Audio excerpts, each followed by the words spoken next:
As a boy, growing up in Brazil, Romero Britto had a big dream. He wanted to be a diplomat. He wanted to see the world. It didn't take long for Romero to realize his ticket to the world would be through his art.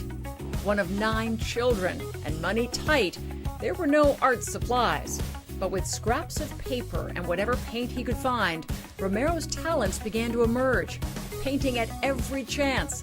Soon he would create and sell the first Romero Britto original.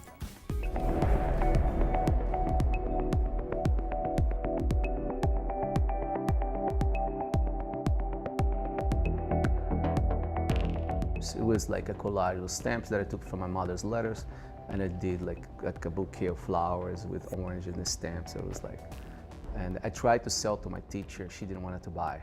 And then my neighbor said, I'll buy it. So I sold to my neighbor. I was so excited about that. It was great.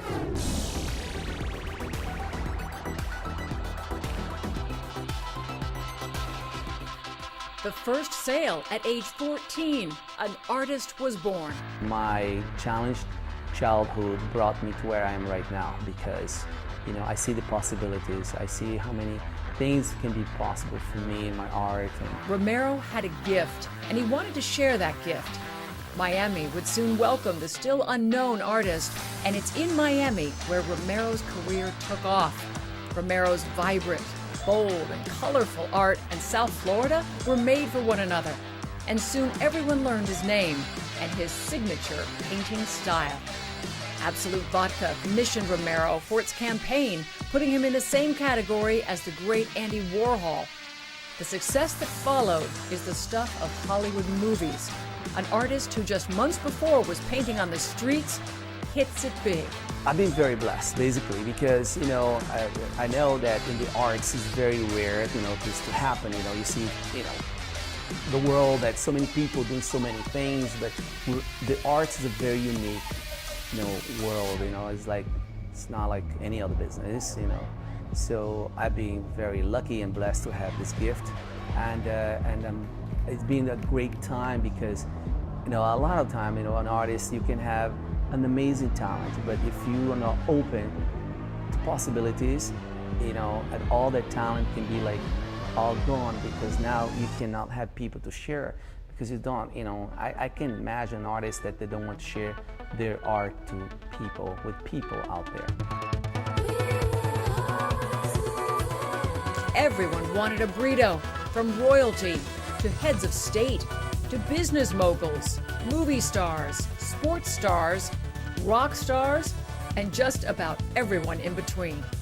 The Britto sensation was sweeping first the United States and then exploding into a global brand.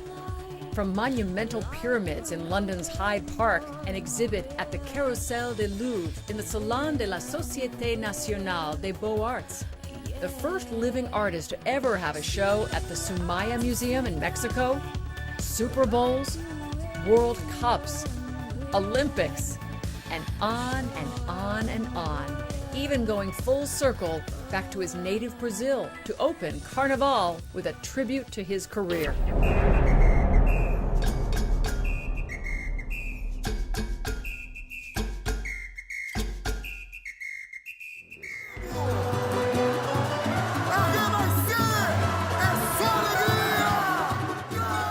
So that day in Rio de Janeiro, they opened, there was 90,000, more than 90,000 people on the boulevard. It's a special boulevard only for this, for the carnival. And they are televised all over Brazil. So hundreds of millions of people in Brazil see that, and it was all over, everywhere.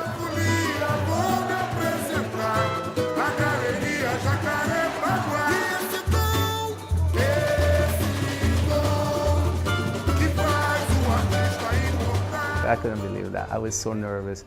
I dried up, actually. My mouth was, I didn't have no saliva, actually. And I jumped a lot. My son was there with me. We had the best time. It was an amazing moment, actually, to be there. The business world was also inspired. Audi, Volvo, Bentley, Mini Cooper, Coca-Cola, Walt Disney, Hublot, Mattel, just to name a few. Even a licensing deal with today's biggest art patron and biggest Britto collector, Carlos Slim and his Carso Group, signing a 15-year deal to bring Britto work to millions of people who love his art. But through it all, the incredible success, Romero has never forgotten where he came from, sharing his art, time, and love with more than 250 charitable organizations, including serving on the board of Prince's Trust International, an artist, an activist, always giving back, always inspiring. As a boy, growing up in Brazil, Romero Britto had a big dream. He wanted to be a diplomat. He wanted to see the world. Romero Britto certainly achieved that goal. His art has reached galleries and museums in more than 100 countries. Diplomacy through art, adding color to the world, inspiring art lovers, collectors, and sharing art that always brings a smile to your face. I am very excited about being alive, and I want to make sure that every day, whatever I'm doing, is something meaningful, that I can do something. And with my art, that I can do, I can create images that makes me happy, and I can share this with people, and that drives me, that makes me excited about waking up in the morning and come to the studio and create paintings and share, my everyday, my art with people.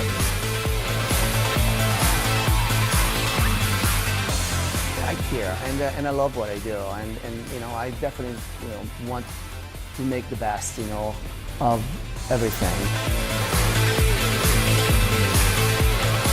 I definitely want my work to bring a smile on people's face, and I want to create images of hope and happiness, and people can get inspired.